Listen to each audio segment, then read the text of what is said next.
Hello guys, welcome to Techavro channel. Hope you're doing well. In this video I'm going to show you how to change your language on Google Maps.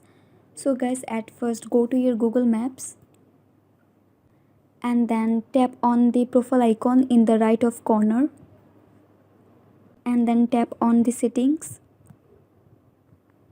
Now swipe down and tap on navigation settings. Now tap on voice selection. And guys, as you can see that there are many languages, and now you can choose your preferred language that you want.